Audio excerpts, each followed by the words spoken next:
After trying this Italian ricotta cheesecake, you will never go back to regular cheesecake. Ricotta makes this cheesecake especially smooth and gives it a lighter texture. It is even better with a homemade fresh berry topping. So without further ado, let's get started. First, we're going to concentrate on making the graham cracker crust.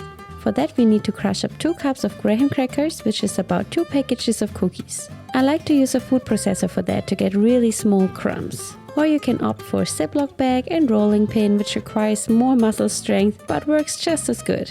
When you have really fine crumbs, add some sugar to your liking and some melted butter, which works to combine the crumbs into a crust. So you're going to mix it up again. You can use the food processor or just a Ziploc bag. When it resembles wet sand, it has the perfect consistency.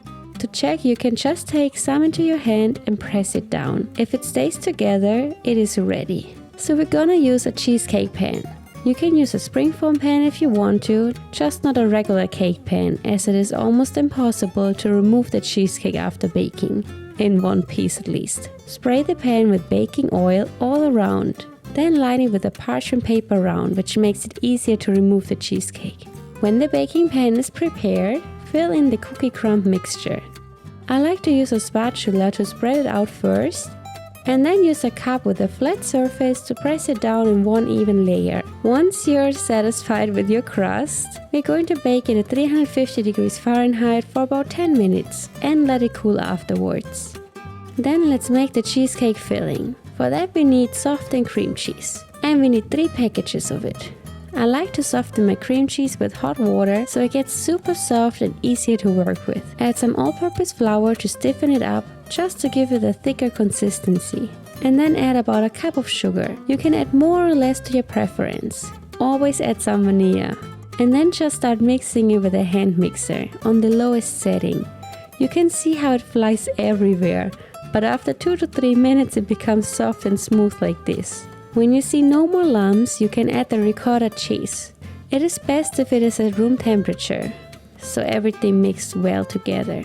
So let it sit out for a little bit before baking. And then also add some heavy cream to make it even creamier and richer. Let's continue mixing it with a hand mixer. Once it is combined, add all the eggs at once. I tried it that way and adding them one by one, and I find it makes really no difference.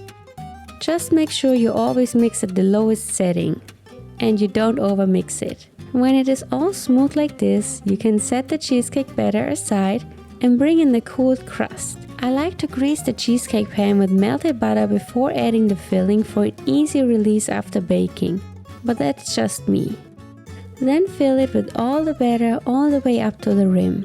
Then just spread it out with a spatula until it is all smooth. Now let's prepare a water bath. For that I usually use a bigger baking pan, and to cover the cheesecake pan I use a silicone baking pan. You can also use aluminum foil, but it never works for me. I always get water leaking into my cheesecake, and then all the work was for nothing. A water bath makes the cheesecake bake more evenly and hits it with more gentle heat. Now just place it in the oven for 80 minutes at 310 degrees Fahrenheit. Make sure to read the written recipe for more specific instructions on how to bake it and how to cool it afterwards. It is time to prepare the cheesecake topping. For that we're going to make a mixed berry sauce. We're gonna use some frozen or fresh berries and add some sugar to your liking and lemon juice for a fresh kick. Add some vanilla for more flavor and lots of lemon zest from a fresh lemon. This is so good. Heat it for about 10 minutes while stirring it until it's nice and thickened. This has the perfect consistency. If you like it thicker, you can boil it for a little bit longer, or you can use cornstarch to thicken it from the beginning. Now that the cheesecake has chilled completely, remove the baking pan by pushing it down. A lot of people are always asking me about this step. So it is actually pretty simple. You just push it down gently while it is elevated with a can. And then if you want to, you can clean its sides with a spatula. To serve the cake, I like to place it on a cake stand for the perfect presentation. And then just pour all the berry sauce on top, but make sure that it's cool enough. Spread it out with a spatula until the whole surface is covered. I like its texture on the thicker side, so when you cut into it, it does not run off completely and makes it all dirty, if you know what I mean. And then add some more fresh berries. Just make sure they land on the cheesecake and don't fall down like mine. It is a simple yet beautiful and tasty way to finish a cake.